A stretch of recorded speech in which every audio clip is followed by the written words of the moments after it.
Summer Sunday School class at First United Methodist Church. I welcome you to this lesson on James. We're going to be tackling probably the most famous passage in James this week, in part because it's the most theological, and there seems to be an apparent contradiction between James and Paul in this section. So it's been much studied, at least by scholars. I don't know if all of you are kind of aware of this background and this problem or not, but among scholars this is certainly a much studied passage because there's so much debate about do James and Paul contradict each other. So that's what we're doing this week in our fourth week of this series. You see that this week is Faith and Works, James and Paul, and it is from the passage James 2:14 through 26. We've already talked about the first chapter and the first half of the second chapter of James and hit a number of topics there. And we've got still most of the summer to go. But this is, again, probably the most studied passage in the book of James, at least by scholars, because it seems to present a contradiction between James and Paul, but also it gets to the matter of how we are saved or how we are justified, which is, of course, of great importance. How do we get right with God is the question that's asked in this unit. So it's a very important one here today. So just as a reminder, last week what we talked about is James 2:1 through 13, and that condemns favoritism, particularly shown towards the rich. James seems to say that you should default to trusting and believing and caring for the poor, and my at least guess of why that is. James doesn't exactly say this, but at least partly it is because the world typically operates towards the rich, and therefore we need to counteract that tendency by caring for and looking out for the poor. And James seems to indicate, at least in his day and time when he's writing this, that the poor were more likely to be good and godly people following Christ than the rich were. And so for whatever reason, though, he definitely says that you shouldn't show favoritism, and he's particularly worried about favoritism shown on behalf of the rich that hurts the poor. We also talked at that time about the Jewishness of James, because it's something that I've found that most Christians don't realize and think about is we might think of the New Testament authors like Jesus and James and Paul and Peter, John, and so forth as being Jewish, but when we say that, we think of them being ethnically Jewish. And at this time, in the first century, during the time that the New Testament is written, Christians are at least primarily thought of as a subset of Judaism. Christianity is, and Christians are a type of being Jewish, and their worship patterns, that they would have been directed at Jesus as God's Messiah and the Lord and everything, would have still looked to us today as very Jewish. They would have still been practicing Jewish festivals like Yom Kippur and Passover. Until the temple was destroyed, it seems that Christians were continuing to go and offer sacrifices at the temple, even after Jesus had died and raised from the dead. So very much this letter shows that in a couple of ways. First of all, it is addressed specifically to Jews. It talks about the 12 tribes, meaning the tribes of Israel, that are scattered among the nations. So these are known as diaspora Jews, Jews who live outside of Palestine or Judea, modern-day land of Israel. And that doesn't seem to be metaphorical. It seems really that it's aimed at those who are ethnically Jewish Christians. But it also imagines Christians attending synagogue in verse 2, chapter 2, verse 2. And your translation probably doesn't say this, but when it talks about when somebody enters your meeting is likely what your translation says. The word is synagogue, synagogue, and it's very likely that James is imagining a Christian synagogue, but he still thinks synagogue is the right term to use for a gathering place. So we just get a sense here of James being a classic Jewish Christian writing, and so we talked about that last week. This week, though, we want to talk about faith and works, James and Paul. And again, this gets to fundamental matters of how we are justified, how we are set right in God's eyes, or revealed as righteous in God's eyes, and also deals with this very interesting, thorny intellectual problem of James and Paul at least possibly contradicting each other. So the primary issue in James 2:14 through 26 is how are we justified? What does it mean to be justified? And in James 2:14 through 26, my summary statement here would simply be, we are justified by faith and works, seems to be what James is saying. Paul, you compare this to, and Paul seems to say we are justified by faith and not by works of the law. Paul says this in a lot of different places, in Galatians, Philippians, 2 Corinthians, but the passage in particular that I think is the closest is Romans 3, starting in verse 21 and going all the way to the end of chapter 4, verse 25, is the section that I think is the closest and best parallel for this. And so just to give you an example of how similar the two are, I'll just pick a single verse from Paul and a single verse from James to show you how similar the wording is. So Romans 3:28, and I'm using the NIV translation in this case, and I'll use a different translation for James, but the Greek is very similar, and I think these translations bring out the similarity the best. So Romans 3:28 says, "For we maintain that a person is justified by faith apart from or without the works of the law." And then you contrast that with James 2:24 that says, "You see that a person is justified by works and not by faith alone." And these are really similar statements, except they seem to contradict each other. So they're similar wording, but they seem to say the exact opposite thing. Paul seems to say what saves you or what justifies you is faith and not works. Or more specifically, Paul's phrasing is works of the law. James, by contrast, says, no, it's not by faith alone. You are justified by works and faith together. And this seems like an outright contradiction, right? I mean, these are very similar statements, and they seem to say opposite things using very similar, at times identical terminology. And again, this is not just the appearance in English, but this is what the Greek is as close as this here. So that's our primary issue when we look at these two passages. How are we justified? They seem to say different things. But if you continue to look in more detail at the two passages, Romans 3 and 4 and then James 2, you also see another important matter that they have in common but seem to disagree on is, when was Abraham justified? They both use Abraham as an example of their position, and according to James, it is at the work of a sacrifice of Isaac. He says, that there's this example.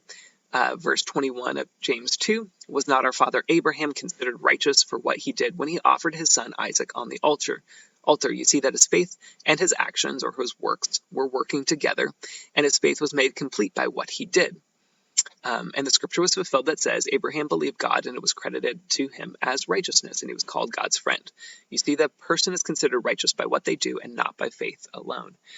So James says the ultimate place where Abraham was justified was something that happens in Genesis chapter 22 when he nearly sacrifices his son Isaac on the altar in obedience to God's call.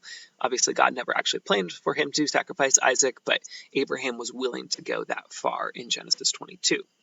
When you contrast that to Paul in Romans 4, Paul makes a very big point of saying the justification of Abraham happens in Genesis 15:6. This is Romans 4 that Paul's saying this, but the passage in the past is Genesis 15:6. And Paul quotes it and says, you'll notice that Abraham is justified when he has faith, when he believes, and that God says that he was justified at that point when he had faith in God's promised child. And James, in fact, also quotes that same passage. This is verse 23. I already read it, of James 2. The scripture was fulfilled that says, "Abraham believed God, and it was credited to him as righteousness." He was justified. In other words, he was declared just or justified. Paul says that's it. That's the moment of justification. And James kind of says, well, no, that's the sort of start of the justification, but it only was really revealed to be the case much later in Genesis chapter 22 at the end of Abraham's life. Or very near the end of Abraham's life. So there even seems to be a contradiction here in terms of their view of when Abraham was justified, which only makes matters a little bit tougher because they seem to also disagree on this matter. And we could further add that there exists some tension within the New Testament itself between these two figures. Now, in saying that, I am a conservative Christian and I don't believe there's contradiction or anything like that in the Bible. We'll talk about all of this and kind of work our way through it.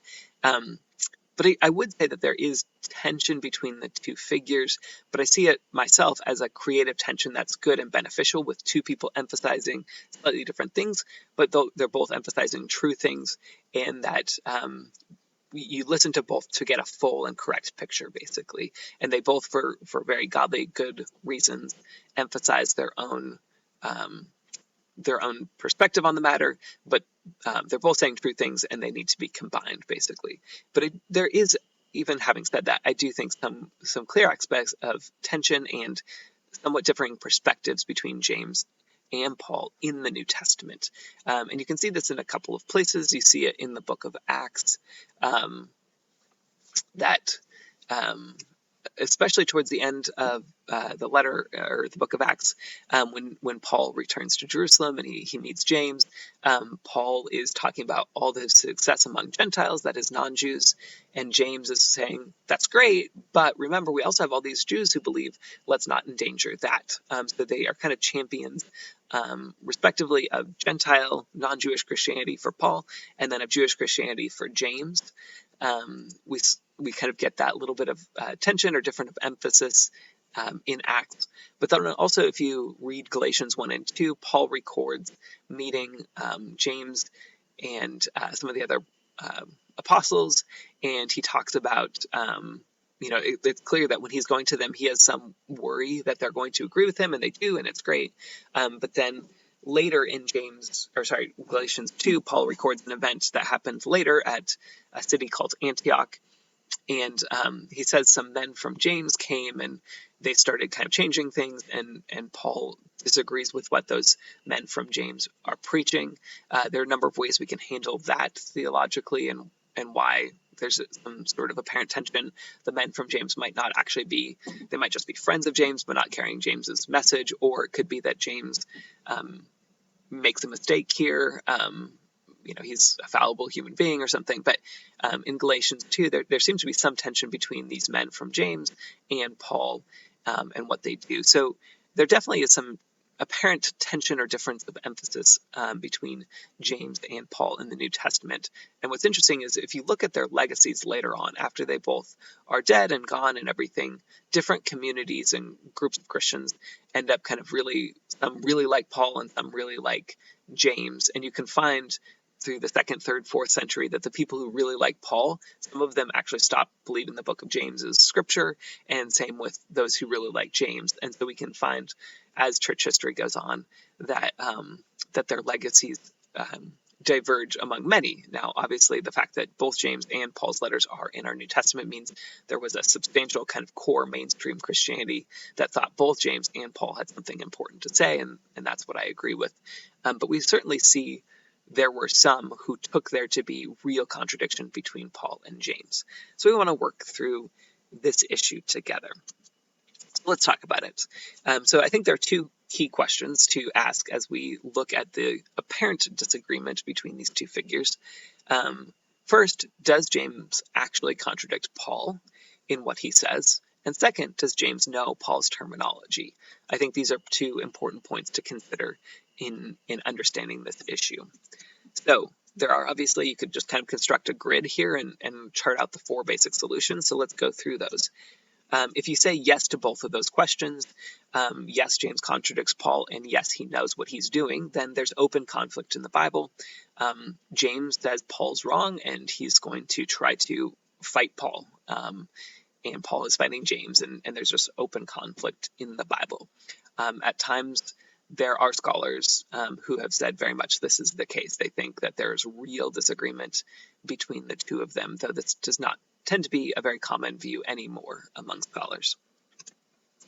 Some might say yes to A and no to B, where James is actually contradicting Paul, but James doesn't know what Paul's preaching or what Paul's saying, in which case there's just sort of accidental conflict in the Bible. They really are disagreeing with each other. They just don't realize it. They don't realize each other's wording, and it's just accidental. I don't know if any scholars have really advanced this theory or not. I mean, it's possible, but it seems less likely. But it would still be a problem theologically to say that they really contradict each other, because then there could be no clear statement from Christians of what we're supposed to believe, because the Bible teachings would be on two different sides of the issue. A third solution would be to say no to the first question. There isn't real contradiction, it's only apparent, but that James does know Paul's terminology, in which case there has to be some level of correcting Paul, and we'll talk about what level that would be. But there's some sort of correction of Paul, even though it's not contradiction, that would be happening here, or correcting this teaching. Or you could say no to both, in which case they're making independent arguments that only sound similar, but James doesn't know what Paul's saying, Paul doesn't know what James is saying. They sound very similar, but in fact, when you get down into particulars, they're not contradicting each other. So those would be your four basic solutions. Let's talk through them by answering our two questions together. So first, our first question, question A, does James contradict Paul? The question all comes down to definitions, right? In terms of if we could say they had the exact same definitions for these three key words, then yes, it would be a real contradiction. But the question is, do they mean the same things? Justified, there's debate, and it's unclear for both Paul and James what they mean, but it's either the idea of being declared right or made right with God, or just simply revealed as right with God. And those would be an important difference. Abraham could, in theory, have been made right with God when he believed, but then revealed to be right with God when he sacrificed Isaac. So if they mean something different by justification or justified, you could solve the problem in that way. Similarly, it's not clear that works, which is James's word, and then works of the law, which is Paul's phrase, really mean the same thing. It's possible that both of them mean moral actions taken in obedience to God. That is almost certainly what James is thinking about when he says it, is kind of moral actions that you obey God and what God wants of you. But there's a very good chance that when Paul talks about not being saved by works of the law, he's talking about things that are more like what we would consider ritual. In his day, it was circumcision, kosher food laws, observing the Sabbath in a very scrupulous way. Arguably, at least, those are the things that Paul has in mind when he's talking about works of the law, and that he's more saying you're not saved by certain rituals, but instead you're saved by grace. And so it's not clear that there's a contradiction there. But where it's especially clear that there isn't contradiction is on faith. There is a clear difference in how they use these words, and almost everybody now agrees that there's a difference here. And so we can say no to the solutions 1 and 2. There is no contradiction, whether open or accidental, between Paul and James in the New Testament, because they use the word faith differently. They mean different things. For Paul, it's pretty clear that he means an idea of trust or allegiance that implies a certain level of action on the person's part who has faith. For James, it's clear that it's intellectual assent, just kind of saying, yeah, I think that's true. I would say that that's true. And we see that in James 2, verse 19. James writes, you believe, you have faith. The words believe and faith in Greek they're different English words, but they're translating the same Greek word. So believe and faith have the same meaning. You have faith that there's one God. Good, even the demons have faith or believe that, and they shudder.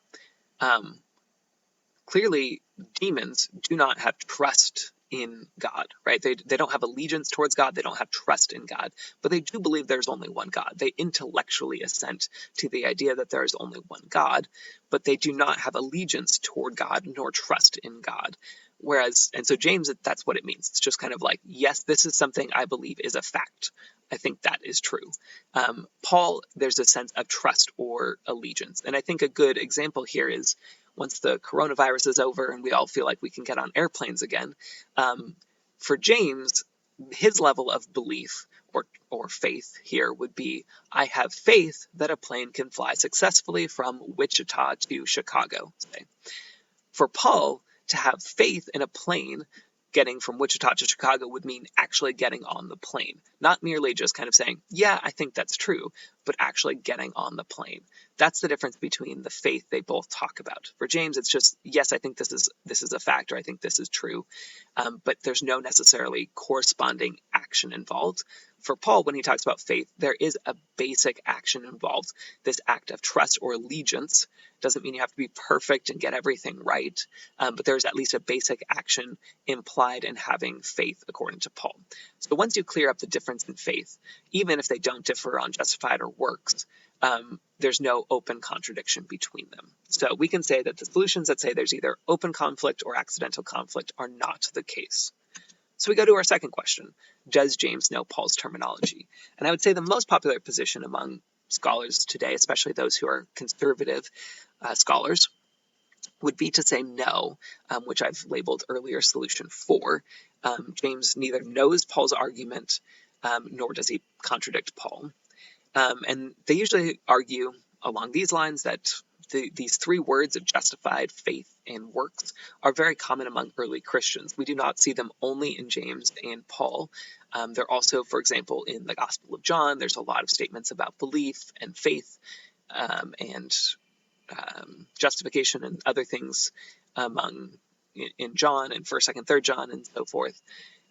Often they also say that Abraham is just a very famous example. We can look at lots of Jewish writings of the time talking about Abraham and Abraham's importance and what makes Abraham great. There's lots and lots of examples of Jewish people doing that, as James and Paul are Jewish.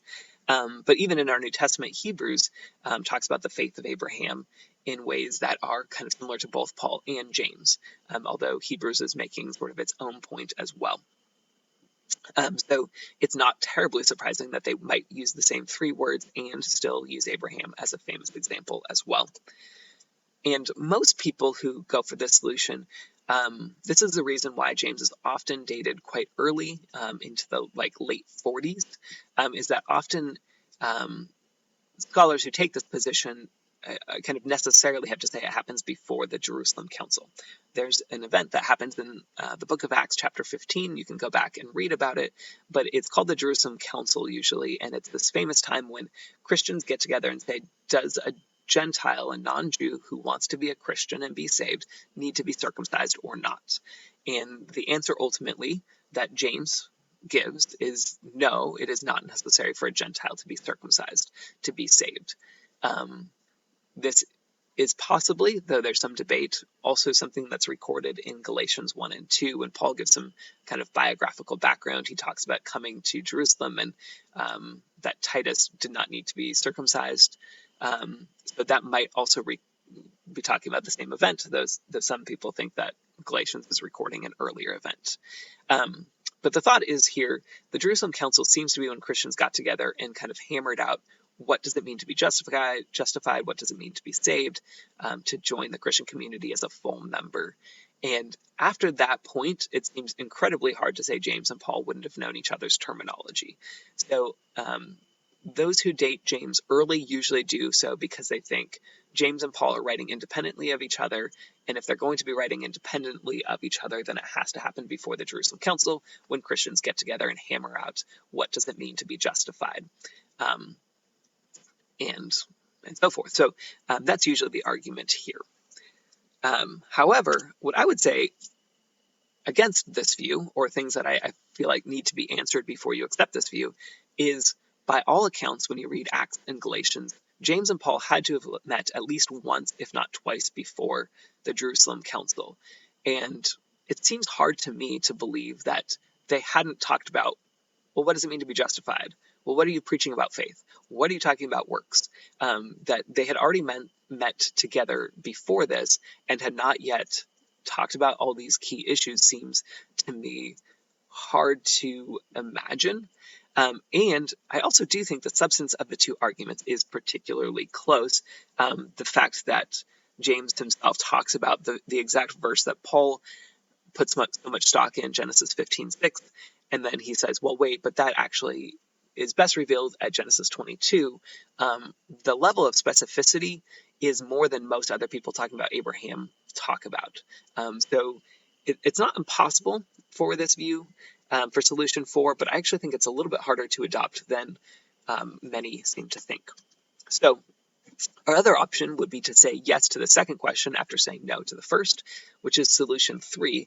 And on this level, James is somehow correcting Paul, or at least this argument derived from Paul. And you could have a couple of kind of sub-options here.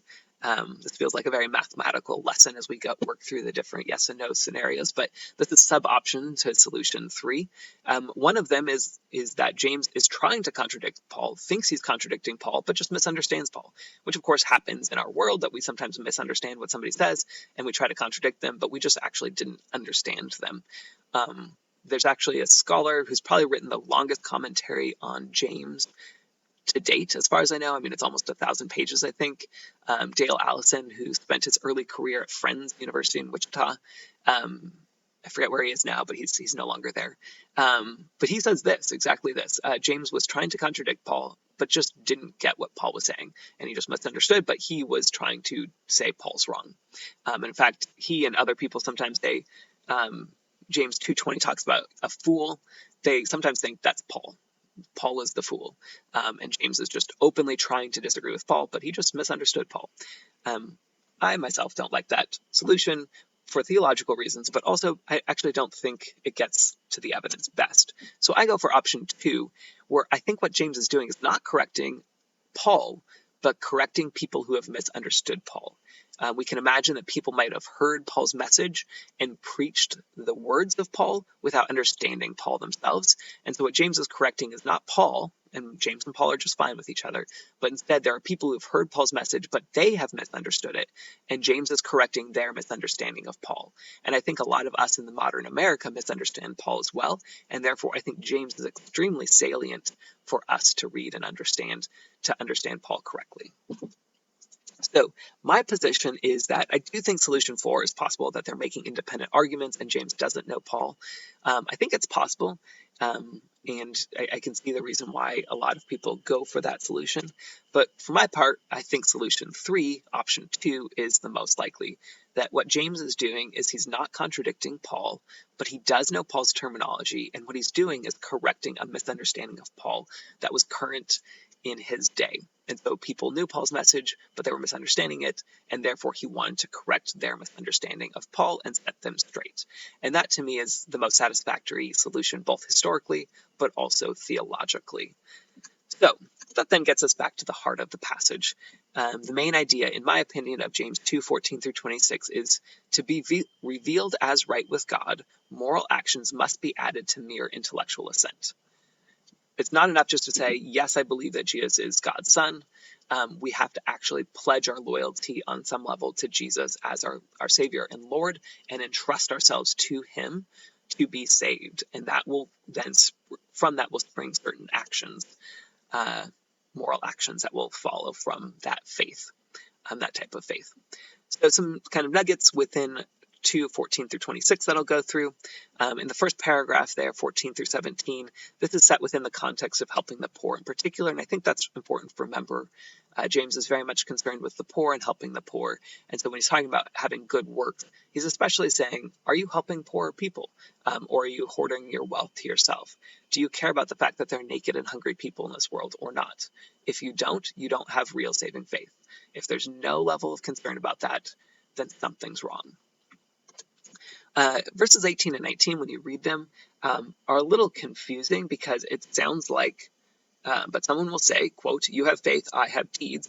And it sounds like the opponent is claiming to have the deeds and is attributing to James the faith, which on the whole sounds like the exact opposite of what James is saying.